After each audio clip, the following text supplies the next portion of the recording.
নমস্কার, শুভ সকাল সবাইকে স্বাগত জানিয়ে শুরু করছি আজকে নতুন ব্লগ। আশা করছি আপনারা যে যেখানে আছেন ভালো আছেন, সুস্থ আছেন।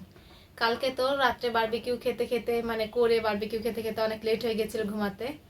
আর 1:30টার পরে ঘুমিয়েছি, তো আজকে উঠতেও একটু লেট হয়ে গেছে। তো মা আমাকে ডাকাডাকি করলো, তারপর উঠলাম। আর মা বলছে যে কালকে আমরা চালের গুঁড়ি দিয়ে রুটি বানিয়ে খেয়েছি, সেই গুঁড়ি অতিরিক্ত আছে, বেশি গুড়ি মাখা বেশি আছে, তো সেটা দিয়ে কিছু একটা করার জন্য মা ডাকছে। তো এখন যাই, যে সেটা দিয়ে দেখা যাক কি পিঠা না রুটি, কিছু একটা বানাই, যদি রুটি বানানো যায়। আজকে না মা দেখেছে রুটি বানানো যাচ্ছে না, একটু বেশি নরম হয়ে গেছে, কালকে রেখে দিয়েছিল তো ফ্রিজে, তাই বেশি নরম হয়ে গেছে। তো এটাকে অন্য কিছু একটা বানাতে হবে, তো যে সেটাই কিছু একটা করি। ঠিক আছে, যা। ঘড়িতে সময় এখন 11টা। কালকে রুটি বানানোর জন্য যে ডোটা ছিল সেই ডোটা দিয়ে আজকে পিঠা বানানো হচ্ছে। এগুলো বানিয়ে তারপর রোদে দেওয়া হবে। এখানে বোনা বানাচ্ছে, ওই যে ওটাতে ভাপ দিচ্ছিস, ওতে ভাপ দেওয়া হচ্ছে। আর মিস্টার দাস এখানে খাচ্ছে পরোটা।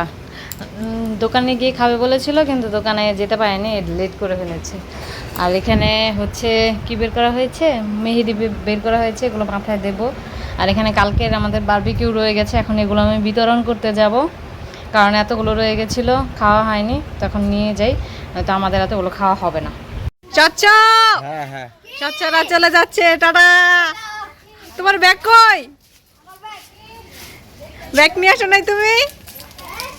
আবার কবে আসবা? 2 মাস পর।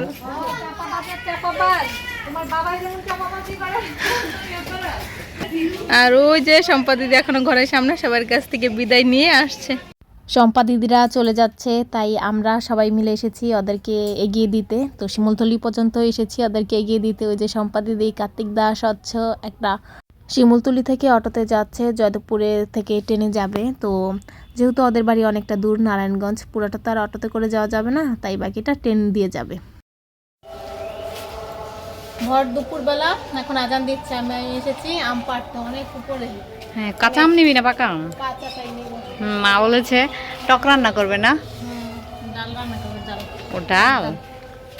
তো ওই লাঠি দিয়ে হচ্ছে না, তাই এখন একটা লাঠি চেঞ্জ করে নিচ্ছি। বড় লাঠি আনতে যাচ্ছিস? তো চ। বোনা এখন আম পাড়ার জন্য গাছে উঠে গেছে, বড় লাঠি এনেও কাজ হয়নি, তো এখন বাধ্য হয়ে গাছে উঠতে হচ্ছে ওকে। আমটা অনেক উঁচুতে আছে, তাই না বল? 5টা 7 বাজে। এই যে আমি একটা পলি নিয়ে নিয়েছি, এখন যাব হলো লেবু গাছে লেবু পাড়তে। তো বেশিদের বাড়িতে বাসায় যেহেতু যাব, আমাদের ঘরে কোথায় যাবো সেটা তো বল। সিলেট? হ্যাঁ, সিলেট যাব, আমার বেশি সিলেট থাকে, ওখানে যাব। তো আমাদের বাড়িতে যা যা ফল টল আছে, যা যা নেওয়া যায় এখন গাছে আছে, হ্যাঁ, সেগুলোই জন্যই যাচ্ছি আর কি। নেওয়ার জন্য যাচ্ছি। কি সকালবেলা বাবা হচ্ছে কাঁঠাল পেড়ে রেখেছে, তাই না? হ্যাঁ, আমরা এখনো ব্যাগ গোছাইনি, বেশি কিছু নিয়ে বলা, হ্যাঁ, অল্প দিনই থাকবো, তাই ব্যাগ গোছানোটা আমার কোনো প্যারা নেই। আজকে রাতের বাসে যাচ্ছি, কালকে থাকবো, হয়তো পরের দিনই আবার ব্যাক করব, সেজন্য আমাদের তেমন কোনো চাপ নেই, কিছু নেওয়ার নেই। হ্যাঁ হ্যাঁ, এই দুটো কাঁঠাল, ওই যে ওই গাছটা থেকে পাড়া হয়েছে, এই দুটো কাঁঠাল যাবে সিলেট, তাই না? এখন আমরা লেবু পাড়তে যাচ্ছি। ধর। আমি গাছ থেকে লেবু পাড়ছিলাম, তখন বাবা এসে বলছে যে ভালো দেখে লেবু পাড়তে, যেগুলো সুন্দর রুষ্টপুষ্ট বড় বড় সেগুলো পাড়তে, আর যেগুলো সবুজ কালার সেগুলো পাড়তে। আমাদের গাছে এবছর লেবুগুলোর কালার একটু নষ্ট হয়ে গেছে, কেন হয়েছে বলতে পারি না, কিন্তু নষ্ট হয়েছে। বাবা বলল যেগুলো ভালো সুন্দর সেগুলোই পাড়তে, যেগুলো কালার ভালো না সেগুলো রেখে দিতে, সেগুলো আমরাই খেয়ে নিব। লেবু তুলে চলে এসেছি, অনেকগুলো লেবু নিয়েছি, অনেকগুলোই হবে, গুনিনি কতগুলো নিয়েছি, কিন্তু বেশ কিছু নিয়েছি এখানে।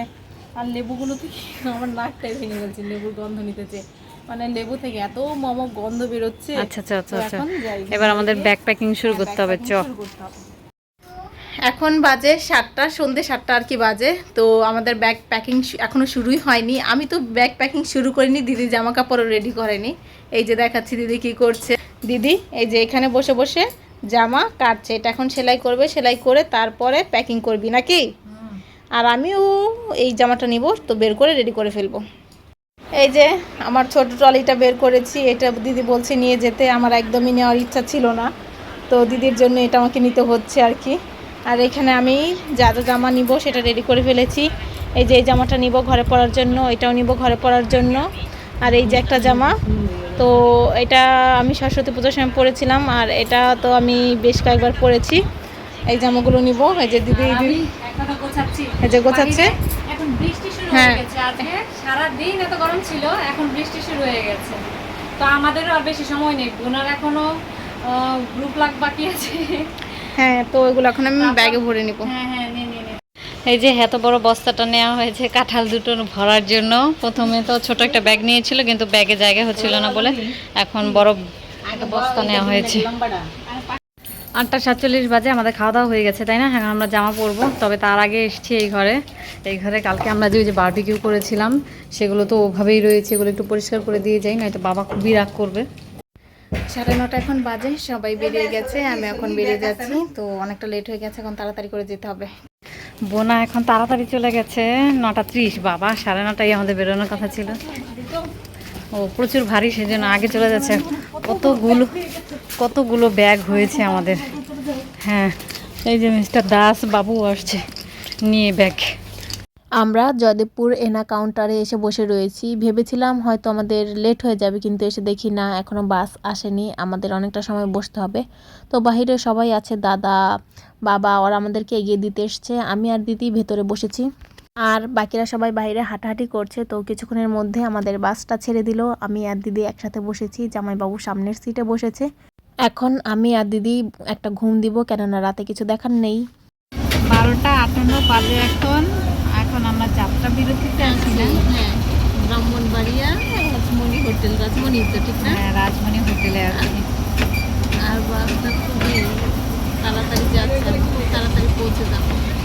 আমার প্রচন্ড খিদে হয়ে গেছে, আমার ভীষণ রুটি। আমার একটা আছে কি জানি, কুরকুরে স্বচ্ছ দিয়েছিল, তো স্বচ্ছের কুরকুরেটা বসে চল এখন খাই। হ্যাঁ, আরো কয়েকটি কিনে নিয়ে আসলে পারা যেত, আসার পথে কিনে নিয়ে আসবো। তো সৌভিক নিচে নেমেছে, আমরা নিচে নামি, পুরো বাস খালি এখন, সবাই নিচে নেমে গেছে। আমার না ঘুম পেয়ে গেছিল, আর যখন এই ঘুমটা পেয়েছে তখনই যাত্রা বেরিয়েছে। তো আমার সাথে এখন গেছি, এখন বসে বসে চারটা কুরকুরেটা খাই।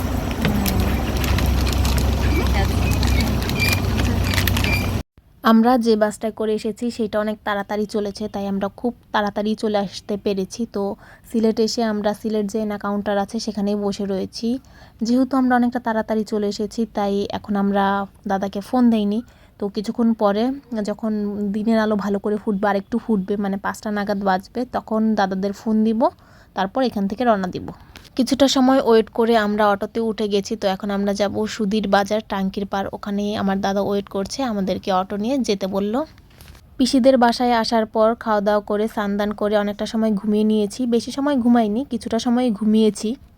আমরা এখন ছাদে এসেছি, মানে ঘুম থেকে উঠেছি অনেকটা সময় হয়েছে, তারপর এখন ছাদে আসলাম। এসে ওই যে আমরা গুঁড়ি নিয়ে এসেছিলাম, সেটা একটু একটু নষ্ট হয়ে যাচ্ছে, তাই রোদে শুকিয়ে রাখবো যাতে করে গুঁড়িটা নষ্ট না হয়। আমি, দিদি আর ঐত্রী এসেছি। তো ঐত্রী আর দিদি গুঁড়ি শুকা দিচ্ছে, মানে নেড়ে দিচ্ছে, আর আমি এখানে এসে একটু মানে দেখছি। প্রচুর রোদ, রোদের জন্য আমরা কোথাও ঘুরতেও যেতে পারছি না। যে রোদ, এখন দেখা যাক আজকে কোথাও বেরোই কি না। মনে হয় না বেরোবো, কেননা 10:17 অলরেডি বেজে গেছে। এখানে প্রচুর প্রচুর ফুল ধরে রয়েছে। দিদি গুড়িগুলো ছাদে শুকোতে দিচ্ছে। আর এই ভিডিওতে আমি আজকে আর কিছুই দেখাবো না, ভিডিওটা আমি এখানেই শেষ করে দেবো। তো ভিডিওটা আজকে আমি এখানেই শেষ করছি। যদি কিছু ভালো লাগে লাইক কমেন্ট শেয়ার করবেন। দেখা হচ্ছে পরবর্তী কোনো ভিডিওতে, ততক্ষণ পর্যন্ত ভালো থাকবেন, সুস্থ থাকবেন, টাটা।